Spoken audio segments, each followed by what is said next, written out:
Assalamualaikum warahmatullahi wabarakatuh.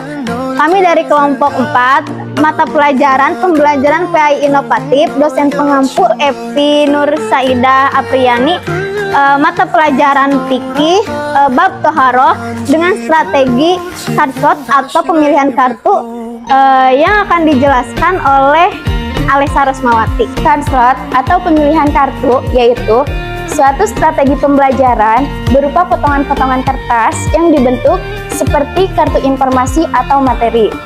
Nah, untuk tujuannya yaitu mengungkapkan daya pikir terhadap materi pembelajaran yang telah dipelajari oleh siswa. Yang selanjutnya yaitu tentang langkah-langkah yang akan dipaparkan oleh Farhan. Untuk langkah-langkahnya, yang pertama membagikan kartu secara acak kepada murid-murid. Yang kedua adalah guru mencari kata kunci yang telah ada di papan. Yang ketiga, siswa mencari kata yang sejenis dengan temannya melalui diskusi. Yang keempat, habis itu siswa dan murid menempelkan atau menyusun kartu yang telah diberikan oleh guru tersebut lalu dipresentasikan oleh temannya. Untuk lebih jelasnya, mari kita simak video berikut ini. Assalamualaikum warahmatullahi wabarakatuh. Waalaikumsalam warahmatullahi wabarakatuh. Pagi anak-anak. Pagi. Bagaimana kabar? Sehat? Sehat, alhamdulillah. Alhamdulillah. Sebelum kita memulai pelajaran, alangkah baiknya kita berdoa terlebih dahulu. Silahkan pimpin doa. Istiqdadan doaan. Bismillahirrahmanirrahim. Apa ada yang tidak hadir? Hadir semua, Pak. Hadir? Hadir. Alhamdulillah kalau begitu. Absen dulu biar Abdul. Farhan? Hadir. Yudi? Hadir. Sarwilah? Hadir. Sana? Alessa? Hadir. Alhamdulillah hadir semuanya.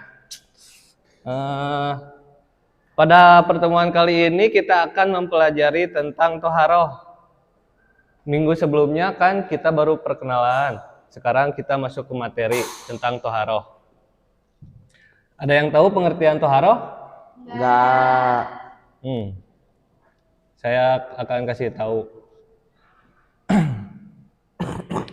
Toharoh menurut bahasa artinya bersih atau bersuci. Sedangkan menurut istilah suatu kegiatan bersuci dari hadas sehingga seseorang diperbolehkan untuk beribadah yang dituntut harus dalam keadaan suci. Nah, jadi jelas sekali kita kalau beribadah, mau sholat, mau baca Quran dan lain sebagainya itu harus dalam keadaan suci. Nah, kegiatan bersuci itu ada 4. Yang pertama bersuci dari badan, tempat, pakaian harus suci, dan juga lingkungan di mana kita beraktivitas sehari-hari. Toharoh dibagi menjadi 2. Yang pertama itu toharoh dari najis, yang kedua toharoh dari hadas. Yang pertama itu toharoh dari najis. Berbicara tentang najis, najis berasal dari bahasa Arab yang artinya kotoran. Dan menurut istilah suatu benda yang kotor yang mencegah sahnya mengerjakan suatu ibadah yang dituntut harus dalam keadaan Suci dan bersih. Sebelum lebih lanjut, ada yang tahu najis terbagi menjadi berapa? 3. Ya, pinter. Ada 3 macam najis. Yang pertama najis muhafafah. Ada yang tahu muhafafah artinya? Enteng. Enteng atau ringan. Najis ini biasanya seperti kencing anak atau bayi laki-laki yang belum berusia 2 tahun. Dan belum makan apapun kecuali air susu ibunya atau ASI. Dan cara membersihkannya yaitu dengan mencipratkan air atau mengusapnya ke najis tersebut. Insya Allah najis tersebut akan hilang. Insya Allah. Yang kedua najis mutawasitoh, yaitu najis yang sedang. Ada yang tahu contohnya misalkan? Nggak tahu. Darah, bagus. Kotoran, tai, bagus. Bangkai bisa. Kotoran manusia dan hewan dan lain sebagainya. Jajan. Cara menyucikannya yaitu dengan membuang terlebih dahulu sumber najis tersebut. Misal ada kotoran, buang dulu kotoran di baju kita tersebut. Lalu dicuci sehingga baunya, warnanya, rasanya itu hilang. Insya Allah baju kita kembali halal, suci. Yang ketiga, najis mugoladoh, yaitu najis yang berat. Pintar. Contoh najis mugoladoh itu bersumber dari anjing dan babi. Cara membersihkannya cukup berat, cukup butuh usaha. Yaitu dengan 7 kali usapan air yang bercampur tanah sampai selesai. Nah, kemudian pengertian hadas. Hadas merupakan keadaan diri seseorang muslim yang dapat menyebabkan dirinya tidak suci dan tidak sah untuk mengerjakan sholat, tawaf, menyentuh Al-Quran, dan membaca Al-Quran. Hadas dibagi menjadi 2. pintar. Udah Yang pertama hadas kecil.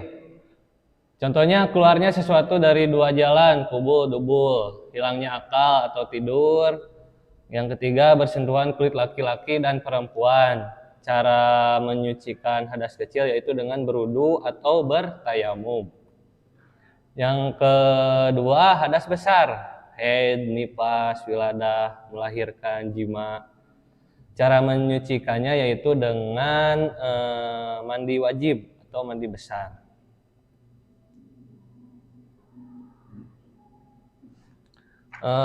Kali ini kita masuk ke games atau bisa juga disebut permainan ini card sort atau pemilihan kartu.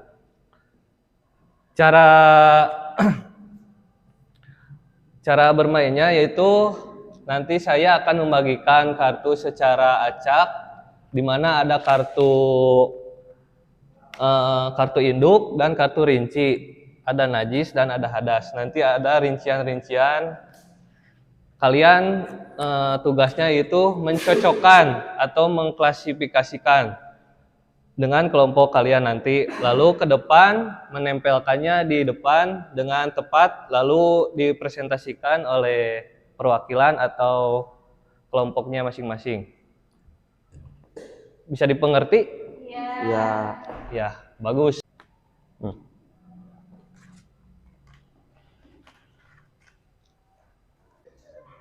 Mau langsung bebas, sok 2 kelompok. Baik, selesai. Silahkan kelompok 1, kelompok hadas mempresentasikan. Assalamualaikum warahmatullahi wabarakatuh. Waalaikumsalam warahmatullahi wabarakatuh. Di sini kami mau menjelaskan tentang hadas. Nah, hadas terbagi menjadi 2, ada hadas besar dan juga ada hadas kecil. Yang termasuk hadas kecil yaitu buang air kecil. Contohnya ya, bis. Ya. Terus yang kedua, keluarnya sesuatu dari 2 jalan yaitu kubul dan dubul. Seperti buang air besar dan lain-lain. Dan yang terakhir ada tidur. Tidur itu hilang akal. Jadi itu itu termasuk hadas kecil. Nah, selanjutnya yaitu hadas besar. Hadas besar contohnya seperti haid, nifas, wiladah, dan jima. Nah, jadi kalau misalkan kita haid misalkan ya, nah itu teh harus mandi besar, harus adus. Jadi biar kalau misalkan kita mau sholat, mau baca Quran, harus dalam keadaan suci. Nifas, wiladah, jima juga sama, harus mandi besar. Sudah.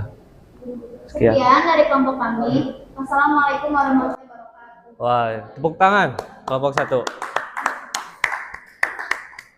Silakan kelompok 2. Bismillahirrahmanirrahim. Assalamualaikum warahmatullahi wabarakatuh. Waalaikumsalam warahmatullahi wabarakatuh.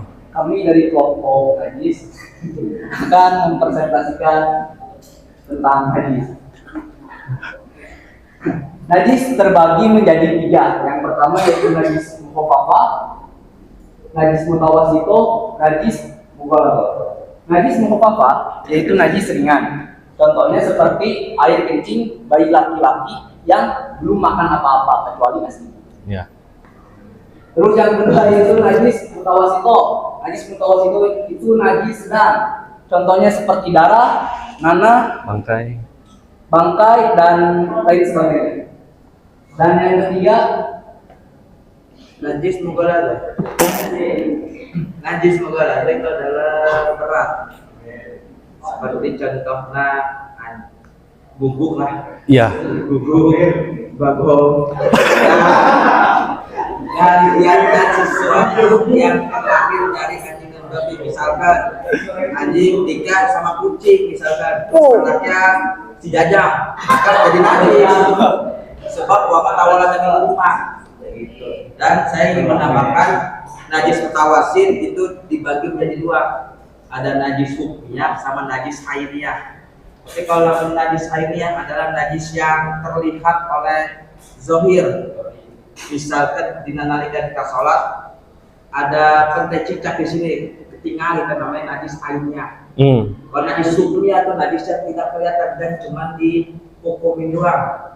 Misalkan di sini ya kan di kelas ada apa namanya? Ada bekas air kencing jajak misalkan, atau kan lain sebagainya, ada itu dihukumi najis dengan sebab kan kada tertinggal tapi dihukumi najis, namanya najis hukmiyah.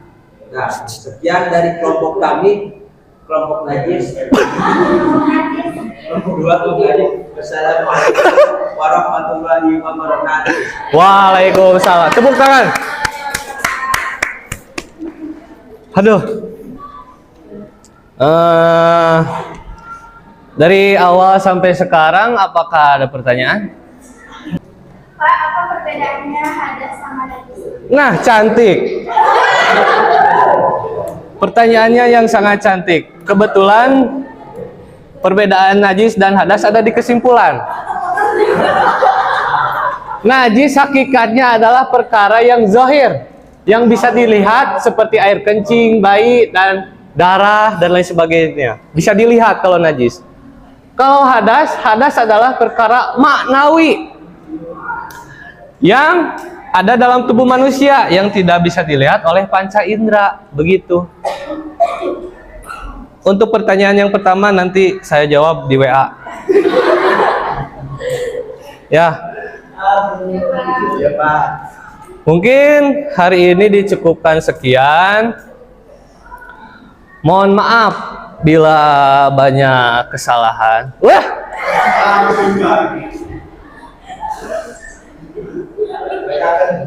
Billahi taufiq wal hidayah. Wassalamualaikum warahmatullahi wabarakatuh. Kesepian tanpa kekasih. Cukup sekian dan terima kasih. Mungkin sekian pemaparan atau demonstrasi dari kelompok kami.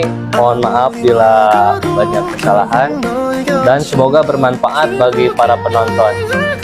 Kesepian tanpa kekasih. Cukup sekian dan terima kasih. Wassalamualaikum warahmatullahi wabarakatuh.